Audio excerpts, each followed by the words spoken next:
Bismillahirrahmanirrahim. Assalamualaikum warahmatullahi wabarakatuh. Gambarannya orang yang bahagianya sempurna, Sa'adah al-kamil, itu ada 5. Yang pertama, sehat fisiknya.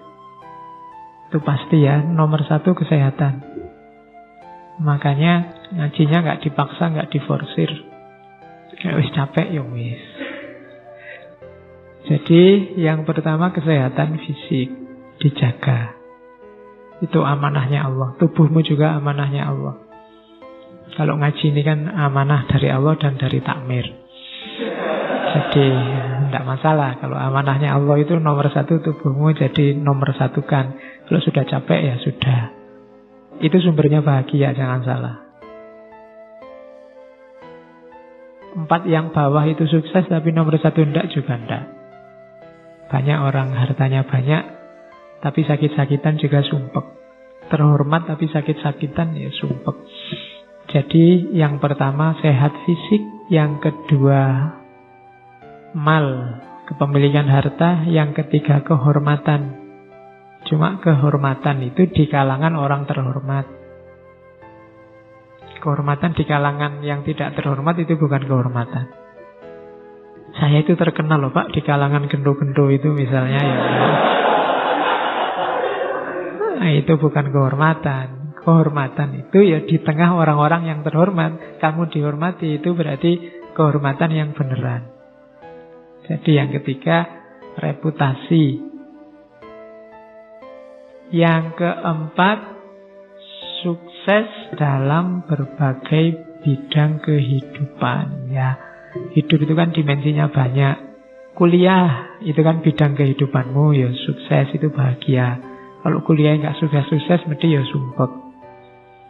Saya sudah berbuat baik banyak Pak, tapi kok nggak bahagia. Kenapa? Kuliah saya loh Pak, nggak lulus-lulus. Skripsi saya nggak jadi-jadi. Itu halangan juga. Kemudian yang kelima, pikirannya lurus, keyakinannya sehat. Bermasalah dalam keyakinan juga problem. Itu Sa'adah al-kamil. Oke, terus manusia ideal. Biasanya syaratnya ini. Asyauq ila ma'arif wal ulum. Rindu pada ilmu pengetahuan. Kalian punya potensi jadi manusia ideal, menurut Ibnu Miskaweh, kalau punya kerinduan pada ilmu. Berarti jiwamu haus untuk penyempurnaan. Tapi kalau sama ilmu berat, latihanlah cinta sama ilmu. Bukan kok terus ditinggal. Oh berarti belajar bukan bakat saya Pak. Enggak. Saya enggak bakat Pak belajar itu. Harus dibiasakan untuk suka belajar. Karena dari situ nanti kita bisa mencapai manusia ideal yang kondisi jiwanya optimal.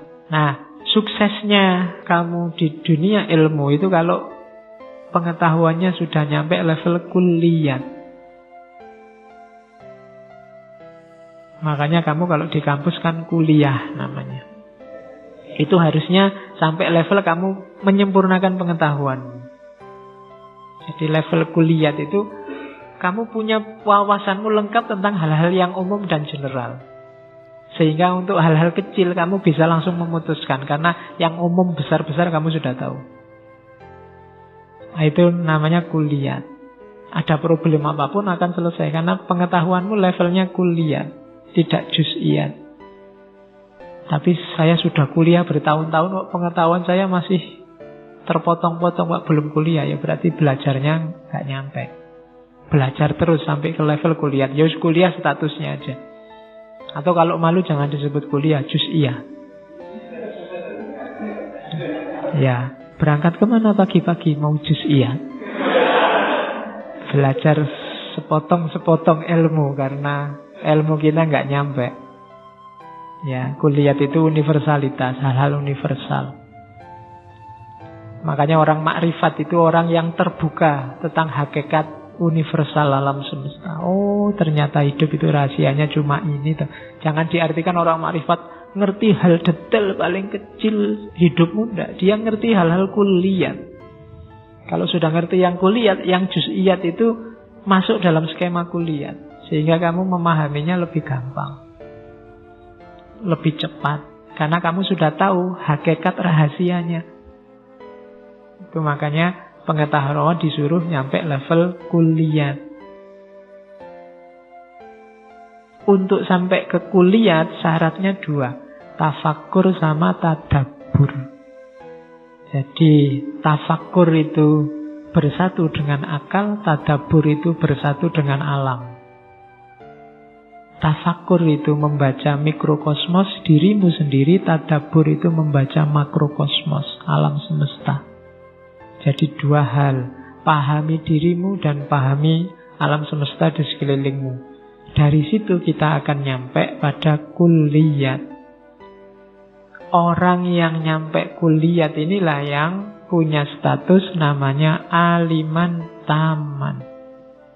Orang pinter yang sempurna, yang utuh, pinter sejati, bukan pinter sepotong-sepotong. Inilah manusia ideal. Yo yang namanya ideal biasanya yo cuma jadi standar. Kita semua berusaha ke sana. Dan hanya sedikit yang benar-benar nyampe di sana. Tapi dia harus kita jadikan patokan, tujuan kita ke situ. Dan nanti Allah yang dinilai kan usaha kita, bukan hasilnya. Kalau kita berusaha ke sana, biasanya Allah datang untuk menyeret kita ke tujuan terminal terakhir. Jadi patokannya kesempurnaan jiwa ada di manusia ideal. Manusia ideal itu syaratnya adalah orang yang cinta ilmu. Cirinya cinta ilmu, dia punya pengetahuan kuliat. Dari mana datangnya pengetahuan kuliat? Tafakkur dan tadabbur.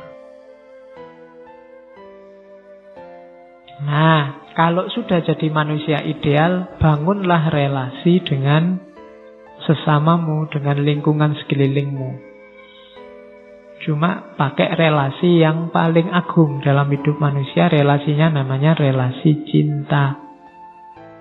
Cinta pun jangan tanggung-tanggung, jangan cuma cinta manusiawi nanggung, cinta ilahi. Cinta manusiawi itu juz'iyat, cinta ilahi yang kulliyat. Kalau dalam dirimu ada kualitas cinta ilahi, pasti kamu cinta semua di bawahnya. Tapi tidak kalau kamu memulainya dari cinta manusiawi. Kalau cinta manusiawi itu biasanya perlu usaha dulu untuk sampai cinta ilahi. Kalau kamu sudah nyampe makom cinta ilahi, yang di bawahmu pasti kamu cintai semua. Yang di bawah naungan ketuhanan.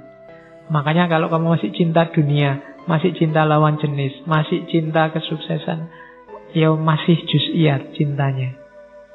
Itu ada kalimatnya Ibnu Miskaweh. Ada cinta yang dasarnya kenikmatan, cuma nyari senang. Kesenangan sesaat. Kalau dasarnya kenikmatan, melekatnya cepat, hilangnya cepat. Kalau pas lagi lapar kan kayak oh semua mau dimakan. Begitu makan sudah kenyang ya sudah selesai, cepat. Jadi hati-hati kalau kamu punya pacar, dasarnya apa kamu cinta aku. Kalau nyari kenikmatan ya cepat itu nanti datangnya dan cepat perginya. Atau kebaikan. Nggak, aku suka kamu karena kebaikan. Nah itu melekatnya cepat dan hilangnya juga lama. Jadi dasarnya kebaikan. Karena kebaikan itu kan khair, kualifikasi jiwa. Karena kamu baik, nah itu lama hilangnya. Tapi kalau kenikmatan, karena kamu cakep, itu kan hubungannya sama kenikmatan fisik. Itu biasanya lebih cepat hilang. Karena secakep-cakepnya orang pasti jelek pada akhirnya. Kamu kok cakep ya, aku naksir loh. Itu cepet hilang yang itu. Tapi kamu kok baik ya, tapi yang kayak gitu biasanya gombal.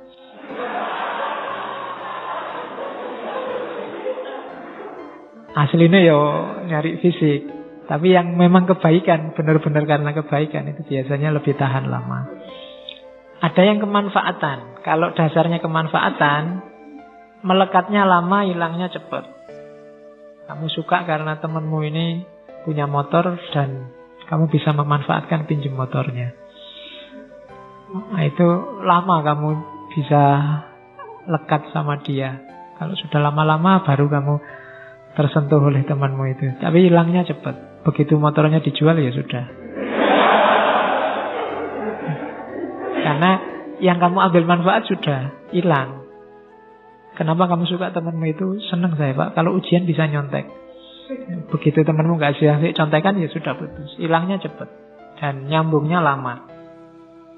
Atau cinta yang dasarnya semua kebaikan. Nah itu berarti ya lekat sekali dan pudarnya lama. Cuma 4 hal ini levelnya cinta manusiawi, duniawi. Adalah yang merangkum semua cinta ilahi. Jadi bangunlah relasi di level cinta ilahi. Oke, saya kira itu. Kurang lebihnya mohon maaf. Wallahul muwafiq. Wallahu a'lam bishawab. Wassalamualaikum warahmatullahi wabarakatuh.